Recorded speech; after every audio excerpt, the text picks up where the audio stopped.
मंच, कार्यक्रम के अध्यक्ष जी और उपस्थित कृषक बंधुओं, पत्रकार बंधुओं, आज हम सब लोग एक लंबे संघर्ष के लिए यहाँ एकत्रित हुए हैं और उसका एक मूल कारण कि जो हमारी जीविका है, जिस पे हम एक सदियों से हमारे पुरखे अपने बच्चों का पेट पालते रहे, उसके जाने की बात है, वो हमारे हाथ से निकलने की बात है। छोटे छोटे किसान, अब वो लंबी जमींदारी तो रही नहीं, छोटे छोटे किसान, किसी पे 2 एकड़, किसी पे 3 एकड़, किसी पे 1 एकड़, थोड़ी थोड़ी जमीनें हैं। इस खेती के अलावा हम कोई और काम जानते भी नहीं है, कोई व्यापार नहीं कर सकते, कोई कंपनी नहीं लगा सकते, किसी उद्योगपति में साझेदारी नहीं कर सकते, और करेंगे तो फंस जाएंगे, उल्टे जेल जाएंगे, पैसा फंसा के घर को चले आएंगे। हमारी मजबूरी है। इस खेती के अलावा, फसल उगाने के अलावा हमें कुछ आता नहीं है। इसी के बल पे हमने इस देश का पेट भरा है और इस देश के पेट भरने वाले के साथ आज जाती हो रही है, नाइंसाफी होने की संभावनाएं बन गई है। इस क्षेत्र की जमीन उससे छीनी जा रही है। अब उसके बच्चे, अपने बच्चों के प्रति वो इतना अवसाद में है कि ये बच्चों का भविष्य में पालन पोषण कैसे होगा।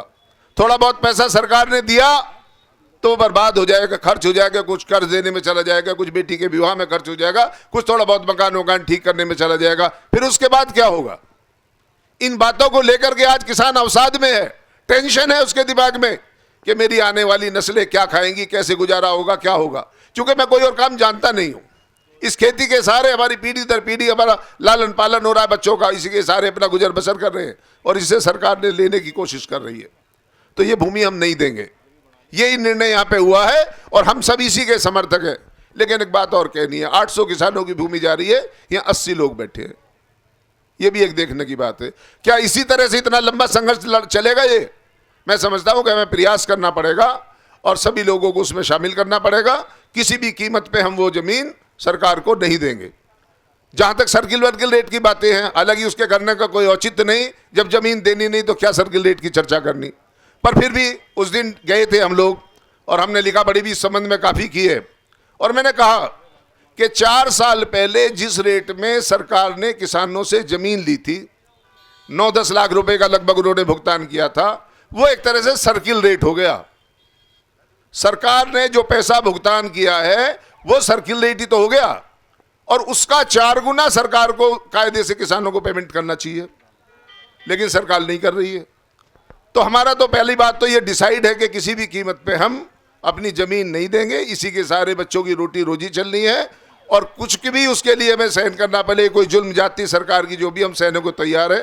हालांकि मुझे विश्वास है कि समस्या का निश्चित रूप से एक अच्छा समाधान निकलेगा। आप लोगों की जो ताकत लगी, आप लोगों का जो सहयोग लगा है, उसके कारण इस समस्या का निराकरण होगा। तलवारों की नोकों पर युग के इतिहास बदलते हैं, जिस ओर किसान चलता है उस ओर जमाना चलता है। आप तो जमाने को बदलने की ताकत रखने वाले लोग हैं, इसलिए मैं अपनी बात को इसी के साथ अपनी वाणी को विराम देते हुए कहूंगा कि हम अपनी भूमि किसी भी कीमत पर नहीं देंगे, नहीं देंगे, नहीं देंगे। बहुत बहुत धन्यवाद प्रमोद शास्त्री जी, बहुत अच्छी बातें कहीं और ये बातें बिल्कुल सोचने की और समझने की है। शासन और प्रशासन ने तो अभी अखबार के माध्यम से सिर्फ ये खबर दी है कि भाई हम आपकी ज़मीनें चिन्हित कर रहे हैं, लेकिन आप लोगों की जो जनसंख्या, जो आपका हौसला है, वो दिखा रहा है कि आप ज़मीन देने के लिए शायद तैयार बैठे हो। कुछ किसान शायद यहाँ के आसपास के ये सोच रहे हैं कि जो चंद किसान ये धरने पे बैठे हुए हैं, इन्हीं की ज़मीन जा रही है। आप लोग शुक्रगुजार मनाओ कि कम से कम ये कुछ लोग आपके बीच में से आकर इस लड़ाई को लड़ रहे हैं।